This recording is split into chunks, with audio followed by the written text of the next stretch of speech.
ಯಮಪುರ ಎಂಬ ಊರಿನಲ್ಲಿ ವಿಕ್ರಮಾದಿತ್ಯ ಎಂಬ ದೊರೆ ಇದ್ದ. ಅವನ ಹರೆಯದ ಹುರುಪಿಗೆ ತಕ್ಕಂತೆ ಮಂತ್ರಿಗಳಿದ್ದರು. ಅವರೆಲ್ಲ ನಮ್ಮ ರಾಜ್ಯವನ್ನು ಸಂಪತ್ತಿನಿಂದ ತುಂಬಿ ತುಳುಕುವಂತೆ ಮಾಡಬೇಕು, ಅದಕ್ಕಾಗಿ ಎಲ್ಲರೂ ಕೆಲಸ ಮಾಡಬೇಕು, ಮುದುಕರಿಂದ ಕೆಲಸ ಮಾಡಲು ಸಾಧ್ಯವಿಲ್ಲ, ಅವರಿಗೆ ಹಾಕುವ ಕೂಳು ವ್ಯರ್ಥ, ಆದ್ದರಿಂದ ಮುದುಕರನ್ನೆಲ್ಲ ದೂರದ ಕಾಡಿಗೆ ಕರೆದುಕೊಂಡು ಹೋಗಿಬಿಟ್ಟರೆ ತುಂಬ ಧಾನ್ಯ ಉಳಿಯುತ್ತವೆ ಎಂದು ಮಂತ್ರಿ ರಾಜನ ಬಳಿ ಚರ್ಚಿಸುತ್ತಿದ್ದ. ಈ ಸಲಹೆ ರಾಜನಿಗೆ ತುಂಬ ಸಮಂಜಸವೆನಿಸಿತು. ಆಗ ರಾಜ ಮಂತ್ರಿಯ ಬಳಿ ಈ ರೀತಿ ಹೇಳಿದ. ಮಂತ್ರಿ, ರಾಜ್ಯದಲ್ಲಿರುವ ಎಲ್ಲ ಮುದುಕರನ್ನು ಅವರ ಮಕ್ಕಳು ದೂರದ ಕಾಡಿಗೆ ಸಾಗಿಸಿ ಬರಬೇಕು. ಇದನ್ನು ಉಲ್ಲಂಘಿಸಿದವರ ತಲೆ ಕಡಿಯಲಾಗುತ್ತದೆ ಎಂದು ಈಗಲೇ ಡಂಗೂರ ಹೊಡೆಸಿ. ಈ ರೀತಿ ಮಂತ್ರಿಯ ಬಳಿ ಹೇಳಿದ. ಮಂತ್ರಿ ಸರಿ ಎಂದು ಅಲ್ಲಿಂದ ಹೊರಟ. ಮಂತ್ರಿ ರಾಜನ ಸಲಹೆಯಂತೆ ಡಂಗೂರ ಹೊಡೆಸಿದ. ಜನರಿಗೆ ಆತಂಕವಾಯಿತು. ಆದರೂ ರಾಜನ ಆಜ್ಞೆಯನ್ನು ಮೀರಲು ಸಾಧ್ಯವಿಲ್ಲ. ಆದ್ದರಿಂದ ಊರಿನ ಜನರೆಲ್ಲರೂ ತಮ್ಮ ತಂದೆ ತಾಯಂದಿರನ್ನು ಕಾಡಿಗೆ ಬಿಟ್ಟು ಬರುವ ನಿರ್ಧಾರ ಮಾಡಿ ಅವರನ್ನು ಕರೆದುಕೊಂಡು ಹೋದರು.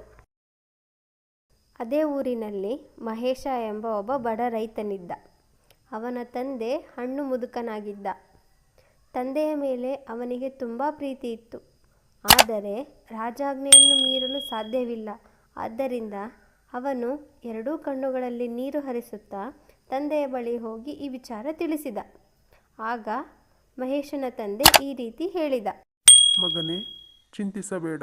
ರಾಜಾಜ್ಞೆಯನ್ನು ಮೀರಲು ಸಾಧ್ಯವಿಲ್ಲ. ನನಗೆ ನಡೆದುಕೊಂಡು ಕಾಡಿಗೆ ಹೋಗುವ ಚೈತನ್ಯವಿಲ್ಲ. ನನ್ನನ್ನು ಹೇಗಾದರೂ ಮಾಡಿ ಕಾಡಿಗೆ ಬಿಟ್ಟು ಬಾ. ದೇವರು ನಿನಗೆ ಒಳ್ಳೆಯದು ಮಾಡಲಿ ಎಂದು ಮಹೇಶನಿಗೆ ಹೇಳಿದ. ಮಹೇಶನು ದುಃಖದಿಂದಲೇ ತನ್ನ ತಂದೆ ಹೇಳಿದ ಹಾಗೆ ಕಾಡಿಗೆ ಬಿಟ್ಟು ಬರಲು ಹೊರಟನು. ಆಗ ತನ್ನ ತಂದೆ ದಾರಿಯುದ್ದಕ್ಕೂ ಕೈಗೆಟಕಿದ ಮರಗಳ ಕೊಂಬೆಯಿಂದ ಎಲೆಗಳನ್ನು ಮುರಿದು ಹಾಕಲಾರಂಭಿಸಿದ. ಆಗ ಮಹೇಶ ತನ್ನ ತಂದೆಗೆ ಈ ರೀತಿ ಕೇಳಿದ. ಅಪ್ಪ, ಹೀಗೇಕೆ ಮಾಡುತ್ತಿದ್ದೀಯಾ ಎಂದನು. ಆಗ ಅವನ ತಂದೆ, ಮಗನೇ, ನನ್ನನ್ನು ಕಾಡಿನಲ್ಲಿ ಬಿಟ್ಟು ನೀನೊಬ್ಬನೇ ಮರಳಿ ಬರುತ್ತೀಯಾ? ಆಗ ನಿನಗೆ ದಾರಿ ತಪ್ಪಬಾರದೆಂದು ಎಲೆಗಳನ್ನು ಗುರುತಿಗಾಗಿ ಮುರಿದು ಹಾಕುತ್ತಿದ್ದೇನೆ ಎಂದು ಹೇಳಿದ. ಅದನ್ನು ಕೇಳಿ ಮಹೇಶನ ಮನಸ್ಸು ಕರಗಿತು. ಆಗ ಮಹೇಶ, ಅಪ್ಪ, ನಾನು ನಿಮ್ಮನ್ನು ಬಿಟ್ಟು ಇರಲಾರೆ.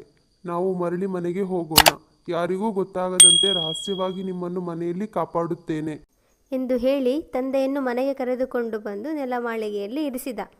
ಕೆಲವು ಕಾಲ ಕಳೆಯಿತು. ರಾಜ್ಯದಲ್ಲಿ ಮಳೆ ಬೀಳದೆ ಭಾರೀ ಕ್ಷಾಮ ಉಂಟಾಗಿ ಕೆರೆ, ಕಟ್ಟೆ, ಬಾವಿಗಳೆಲ್ಲ ಬತ್ತಿ ಹೋಗಿದ್ದವು. ಆಗ ರಾಜನು, ಇಲ್ಲಿ ಕುಡಿಯಲು ನೀರು ಸಿಗುವಂತೆ ಮಾಡಿದವರಿಗೆ ಅವರೇನು ಕೇಳಿದರೂ ಕೊಡುತ್ತೇನೆ ಎಂದು ಪ್ರಕಟಿಸಿದ. ಮಹೇಶ ನೆಲಮಾಳಿಗೆಯಲ್ಲಿದ್ದ ತನ್ನ ತಂದೆಗೆ ಕ್ಷಾಮದ ಸುದ್ದಿ ಹೇಳಿದಾಗ ಅವನ ತಂದೆ, ನಮ್ಮ ಗ್ರಾಮ ದೇವತೆಯ ಮಂದಿರದ ಬಳಿ ಒಂದು ಅತ್ತಿಯ ಮರವಿದೆ. ನಮ್ಮ ಪೂರ್ವಜರು ಹೇಳುತ್ತಿದ್ದರು, ಆ ಮರದ ಪೂರ್ವ ದಿಕ್ಕಿನ 3 ಬೇರುಗಳನ್ನು ಕತ್ತರಿಸಿದರೆ ಭಾರೀ ನೀರಿನ ಜಲ ಬರುತ್ತದೆ ಎಂದು ಹೇಳಿದ. ಕೂಡಲೇ ಮಹೇಶ ರಾಜನ ಬಳಿಗೆ ಹೋಗಿ ಈ ಸಲಹೆಯನ್ನು ನೀಡಿದ.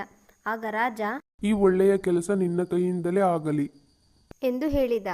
ಆಗ ಮಹೇಶ, ಈ ಕೆಲಸ ನಾಳೆಯಿಂದಲೇ ಪ್ರಾರಂಭಿಸುತ್ತೇನೆ ಪ್ರಭು ಎಂದು ಹೇಳಿ ಮಹೇಶ ಅಲ್ಲಿಂದ ಹೊರಟ.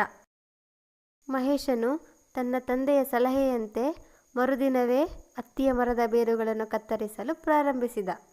ಕೊನೆಗೂ ಬೇರುಗಳನ್ನು ಕತ್ತರಿಸಿ ಅಲ್ಲಿಂದ ಹೊರಟ.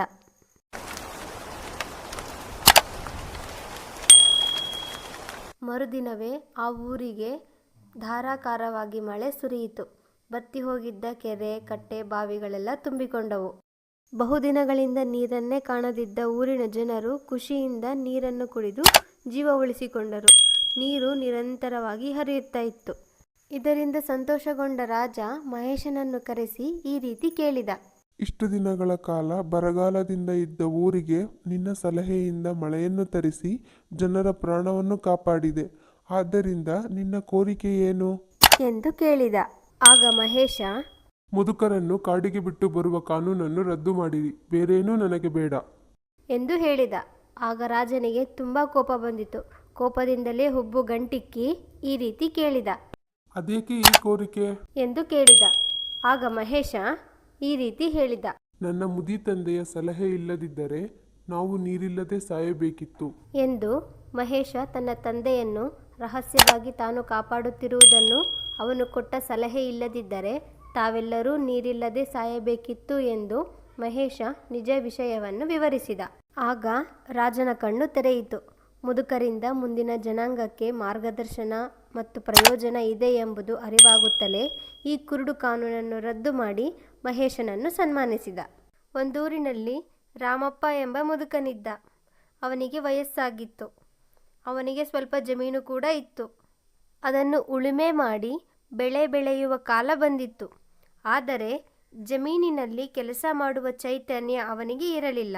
ರಾಮಪ್ಪನಿಗಿದ್ದ ಒಬ್ಬನೇ ಮಗ ಕೂಡ ಯಾರೋ ಮಾಡಿದ ಅಪರಾಧಕ್ಕೆ ತಾನು ಗುರಿಯಾಗಿ ಆರೋಪಕ್ಕೊಳಗಾಗಿ ಬಂಧನಕ್ಕೊಳಗಾಗಿ ಜೈಲಿನಲ್ಲಿದ್ದ. ಆದರೆ ಆತ ಬಹಳ ಚತುರನಾಗಿದ್ದ. ಇತ್ತ ರಾಮಪ್ಪ ಜೈಲಿನಲ್ಲಿದ್ದ ತನ್ನ ಮಗನಿಗೆ ತನ್ನ ಅಸಹಾಯಕತೆಯನ್ನು ತೋಡಿಕೊಂಡು ಕಾಗದ ಬರೆದ. ಮಗನೇ, ನನಗೆ ಈ ಕಾಗದ ಬರೆಯಲು ತುಂಬ ಬೇಜಾರಾಗುತ್ತಿದೆ. ಏಕೆಂದರೆ ಈ ಮಳೆಗಾಲದಲ್ಲಿ ನನಗೆ ಜಮೀನನ್ನು ಉಳಲು ಸಾಧ್ಯವಾಗುತ್ತಿಲ್ಲ. ನನ್ನಿಂದ ಈ ಜಮೀನನ್ನು ನೋಡಲಾಗುತ್ತಿಲ್ಲ. ಏಕೆಂದರೆ ನಿನ್ನ ತಾಯಿಯೂ ಸಹ ಜಮೀನನ್ನು ಉಳುಮೆ ಮಾಡುವ ಕೆಲಸವನ್ನು ಇಷ್ಟಪಡುತ್ತಾಳೆ. ಈಗ ಇಬ್ಬರಿಗೂ ವಯಸ್ಸಾಗಿರುವುದರಿಂದ ನಮಗೆ ಈ ಸಲ ಜಮೀನನ್ನು ಉಳಲು ಕಷ್ಟವಾಗುತ್ತಿದೆ. ನೀನು ಇಲ್ಲಿದ್ದಿದ್ದರೆ ನನ್ನ ಎಲ್ಲ ಕೆಲಸಗಳಲ್ಲೂ ಸಹಾಯ ಮಾಡುತ್ತಿದ್ದೆ. ನೀನು ನಮಗೋಸ್ಕರ ಈ ಜಮೀನಿನಲ್ಲಿ ಬೆಳೆ ತೆಗೆಯುತ್ತಿದ್ದೆ. ಆದರೆ ಏನು ಮಾಡುವುದು? ನಿನ್ನ ಬಿಡುಗಡೆಯಾಗುವವರೆಗೂ ನಮಗೆ ಆ ದೇವರೇ ದಾರಿ ತೋರಿಸಬೇಕು ಎಂದು ಕಾಗದ ಬರೆದನು.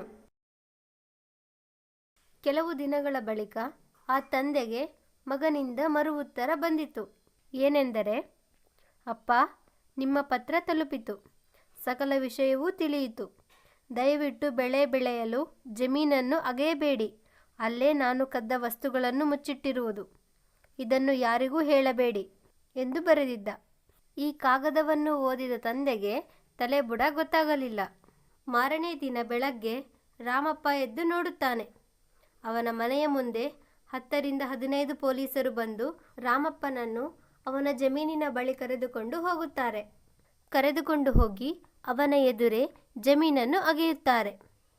ಆದರೆ ಅವರಿಗೆ ಎಷ್ಟೇ ಅಗೆದರೂ ಆ ಜಮೀನಿನಲ್ಲಿ ಯಾವ ವಸ್ತುವೂ ಸಿಗಲಿಲ್ಲ. ಅವರು ನಿರಾಶರಾಗಿ ಹಿಂತಿರುಗಿದರು. ಆಗ ರಾಮಪ್ಪ ತನ್ನ ಮಗನಿಗೆ ನಡೆದ ವಿಷಯವನ್ನೆಲ್ಲ ವಿವರಿಸಿ ಇನ್ನೊಂದು ಕಾಗದ ಬರೆದು ಮುಂದೇನು ಮಾಡಬೇಕೆಂದು ಕೇಳಿದನು. ಮಗನಿಂದ ಮರು ಉತ್ತರ ಬಂದಿತು. ಅಪ್ಪ, ಇನ್ನೇನು ಯೋಚನೆ ಮಾಡುತ್ತಿದ್ದೀರಾ? ಪೊಲೀಸರು ಜಮೀನನ್ನು ಅಗೆದು ನೆಲವನ್ನು ಬಿತ್ತನೆಗೆ ಹಸನು ಮಾಡಿದ್ದಾರೆ. ನೀವು ಬಿತ್ತುವ ಕೆಲಸವನ್ನಷ್ಟೇ ಮಾಡಿ. ಮಳೆಗಾಲವಾದ್ದರಿಂದ ಬೆಳೆ ಚೆನ್ನಾಗಿ ಬರುತ್ತದೆ. ಅಲ್ಲದೆ ಜೈಲಿನಲ್ಲಿ ಕುಳಿತು ನನಗೆ ಇಷ್ಟೇ ಸಹಾಯ ಮಾಡಲು ಸಾಧ್ಯ ಎಂದು ಬರೆದಿದ್ದನು. ಮರುದಿನವೇ ಮಗನು ಹೇಳಿದಂತೆ ರಾಮಪ್ಪ ಮತ್ತು ತನ್ನ ಹೆಂಡತಿ ಸೇರಿ ಬೀಜ ಬಿತ್ತಲು ಜಮೀನಿಗೆ ಬಂದರು. ಇಬ್ಬರೂ ಸೇರಿ ಬೀಜವನ್ನು ಬಿತ್ತಿದರು. ಬೆಳೆ ಕೈಗೆ ಬರುವ ವೇಳೆಗೆ ಮಗನು ನಿರಪರಾಧಿ ಎಂದು ಸಾಬೀತಾಗಿ ಮನೆಗೆ ವಾಪಸ್ಸು ಬಂದಿದ್ದನು. ನಿಜವಾಗಿಯೂ ಏನಾಗಿತ್ತೆಂದರೆ, ಮಗ ಜೈಲಿನಿಂದ ತಂದೆಗೆ ಬರೆದ ಕಾಗದವನ್ನು ಪೊಲೀಸರು ಓದಿದ್ದರು. ಅವರು ಓದುತ್ತಾರೆಂದು ಅವನಿಗೆ ಗೊತ್ತಿತ್ತು. ಹಾಗಾಗಿಯೇ ತಲೆ ಉಪಯೋಗಿಸಿ ಜಮೀನಿನಲ್ಲಿ ಕದ್ದ ಮಾಲು ಇರುವುದಾಗಿ ಬರೆದಿದ್ದನು. ಇದನ್ನು ತಿಳಿದ ಪೊಲೀಸರು ಕದ್ದ ಮಾಲು ಸಿಗುವುದೆಂದು ಜಮೀನನ್ನು ಅಗೆಯಲು ಮುಂದಾಗಿರುತ್ತಾರೆ. ಹೀಗಾಗಿ ರಾಮಪ್ಪನಿಗೆ ನೆಲ ಹಸನು ಮಾಡುವ ಕೆಲಸ ತಪ್ಪಿತು. ಯಾವುದೇ ಕೆಲಸವನ್ನು ಮಾಡಬೇಕೆಂದು ನಿಶ್ಚಯಿಸಿದರೆ ಹಾಗೂ ಒಳ್ಳೆಯ ಕೆಲಸವನ್ನು ಮಾಡಲೇಬೇಕೆಂಬ ಮನಸ್ಸಿದ್ದರೆ ಅದನ್ನು ಖಂಡಿತ ಮಾಡಲು ಸಾಧ್ಯ. ಇದನ್ನೇ ಮನಸ್ಸಿದ್ದರೆ ಮಾರ್ಗ ಎಂದು ಹಿರಿಯರು ಹೇಳಿರುವುದು. ಈ ವಿಡಿಯೋ ತುಂಬಾ ಚೆನ್ನಾಗಿದೆ ಚಿಂಟಿ. ಇನ್ನೂ ಈ ತರ ವಿಡಿಯೋ ನೋಡ್ಬೇಕಂದ್ರೆ ಏನ್ ಮಾಡ್ಬೇಕು? ಹೌದಾ, ತುಂಬಾ ಸುಲಭ. ಆಕಾಶ್ ರಾಘವೇಂದ್ರ ಅನ್ನೋ ಯೂಟ್ಯೂಬ್ ಚಾನಲ್ ಇದೆ, ಅದನ್ನ ಸಬ್ಸ್ಕ್ರೈಬ್ ಮಾಡ್ಕೊ. ಹಾಗೆ ಪಕ್ಕದಲ್ಲಿರೋ ಬೆಲ್ ಐಕಾನ್ನ ಕ್ಲಿಕ್ ಮಾಡು. ಅವರು ವಿಡಿಯೋ ಅಪ್ಲೋಡ್ ಮಾಡಿದ ತಕ್ಷಣ ಮೊದಲನೇದಾಗಿ ನಿನಗೆ ನೋಟಿಫಿಕೇಶನ್ ಬರುತ್ತೆ. ವಿಡಿಯೋ ನೋಡಿದ ತಕ್ಷಣ ಲೈಕ್, ಶೇರ್, ಕಮೆಂಟ್ ಮಾಡೋದನ್ನ ಮಾತ್ರ ಮರಿಬೇಡ. ಆಗ ಈ ರೀತಿ ವಿಡಿಯೋಸ್ ನೋಡ್ಬೋದು. ಆಯ್ತು ಚಿಂಟಿ, ಈಗಲೇ ಮನೆಗೆ ಹೋಗಿ ಆಕಾಶ್ ರಾಘವೇಂದ್ರ ಅನ್ನೋ ಯೂಟ್ಯೂಬ್ ಚಾನಲ್ನ ಸಬ್ಸ್ಕ್ರೈಬ್ ಮಾಡ್ಕೊತೀನಿ. ಹಾಗೆ ನೀವು ಕೂಡ ಈ ಚಾನಲ್ನ ಸಬ್ಸ್ಕ್ರೈಬ್ ಮಾಡ್ಕೊಳ್ಳಿ ಫ್ರೆಂಡ್ಸ್. Thank you.